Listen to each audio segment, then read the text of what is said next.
Buenas tardes, Luciano. Buenas tardes a toda la audiencia. Bueno, muchas gracias por atendernos, como siempre, Osvaldo, para charlar un ratito con nosotros. Por favor. Bueno, decíamos, ¿no?, en la presentación, un clima movido en lo que tiene que ver, obviamente, con el ámbito nacional y estos temas que parecen tener el protagonismo absoluto, ¿no?, en la agenda informativa del día de hoy.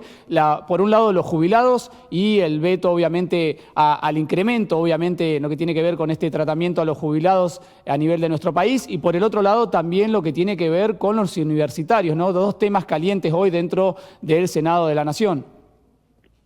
Para ponerlo en términos estadísticos, Luciano, el 34% del Congreso votó en favor del veto del presidente de la Nación. Esto tiene que ver votar en contra de la insistencia de la ley de movilidad jubilatoria que había sancionado el Congreso. O sea que hay un 65-66% del Congreso, 152 diputados, que votamos en favor de una fórmula y de una actualización de los ingresos de los jubilados. Y esto tiene que quedar absolutamente claro, de ninguna manera ponía en riesgo el equilibrio fiscal. Eso es haber sobredimensionado en números, no solamente considerando el ejercicio 2024, sino que en realidad hicieron una proyección por los 3 años y pico de gobierno que hay de cara a lo que es el 10 de diciembre del 2027. Los cálculos no se sacan de esa manera cuando se sanciona una ley. Por otro lado, hay que decir bien en qué consiste esto.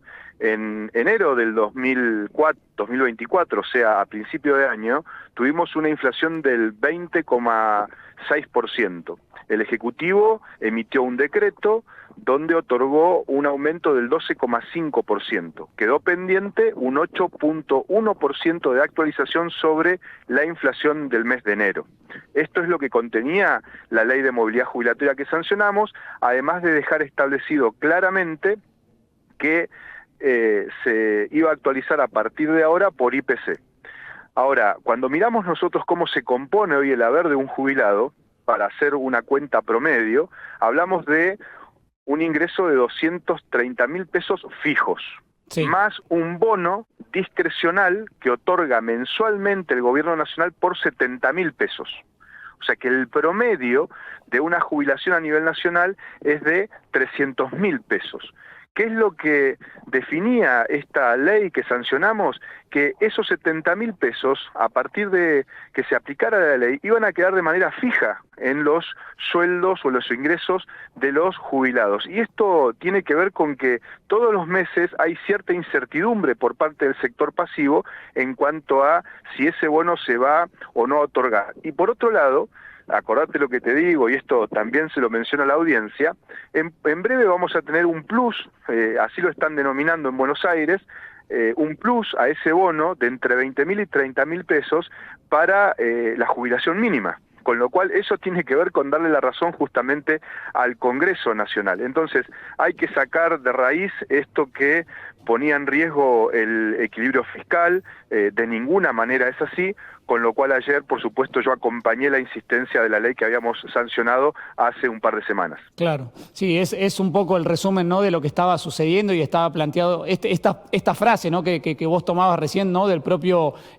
presidente de la Nación, Javier Milei, dando cuenta de esto, ¿no?, de que corría peligro, sí, justamente el equilibrio fiscal, como bien lo planteabas. Osvaldo, no quiero dejar de aprovechar, lógicamente, por tu trayectoria, por tus funciones, el otro tema que te presentaba, ¿no?, en tu convocatoria, este presupuesto universitario que, a ver, si uno lo analiza de los términos mediáticos, está codo a codo justamente con esto que tocábamos en principio de la reforma al incremento, en realidad, perdón, a los jubilados de nuestro país. Digo, tan importante la educación como los jubilados, ¿no? Un error más que va a cometer el presidente si plantea, por ejemplo, el veto a lo que es el presupuesto universitario. Y esto también, la pregunta que haces es muy buena, me ayuda a poder contextualizar lo que fue Ley Bases. Nosotros acompañamos Ley Bases, estuvimos de acuerdo. ¿Por qué? Porque entendíamos que era importante para el país, era importante para la provincia. Allí se modificó la ley 17.319, que es la de hidrocarburos, dándole un perfil exportador al país. También aprobamos el RIGI. Y en aquel momento hubo 2 elementos que quedaron fuera de la ley, en esos acuerdos parlamentarios que alcanzamos con el oficialismo. Uno fue movilidad jubilatoria y otro fue presupuesto universitario. Claro. Ahora, ¿por qué quedó afuera? Porque justamente requería de un análisis más profundo y de leyes particulares. Bueno, estuvimos esperando que el Ejecutivo enviara los proyectos de ley para poder tratar justamente. No nos olvidemos que el presidente de la Nación, cuando estaba en campaña, anunció que él iba a rever justamente la movilidad jubilatoria para poder de alguna manera tener gestos con el sector pasivo. Bueno, parece que se olvidó de esa promesa de campaña. Esto lo digo porque hoy el oficialismo aduce que está aplicando lo que prometió en campaña. Sí, parcialmente lo está aplicando. Todos estamos de acuerdo con el equilibrio fiscal. Ahora bien, ese equilibrio fiscal tiene hoy tres componentes claves. Un tercio de ese equilibrio fiscal tiene que ver con menos transferencias a las provincias, por ejemplo. Sí. Otro tercio tiene que ver con la disminución de transferencias para obras públicas en todo el territorio argentino. Y el otro tercio se compone, por ejemplo, un porcentaje de lo que es el aumento de los ingresos de los jubilados. No es la totalidad del tercio. Y por otro lado, presupuesto universitario. Es muy bueno que el Ejecutivo se haya reunido con el Consejo Nacional Universitario. Ahora bien, no solamente se trata del funcionamiento y de los servicios de las universidades, sino también, y ahí voy a tu pregunta, tiene que ver esto con el salario docente universitario. Hoy en la provincia de Neuquén, los docentes universitarios de la UNCO tienen un retraso sobre inflación de entre el 50 y el 60% de los salarios.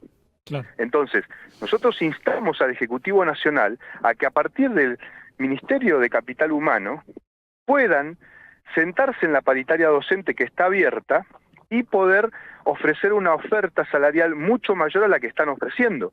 Y de esa manera evitar finalmente que se produzca la sanción de esta ley que está impulsando diputados y el Senado, porque de esa manera lograrían un equilibrio social en un tema tan importante como es la educación pública universitaria, de la cual se nutren miles y miles de argentinos. Claro que sí.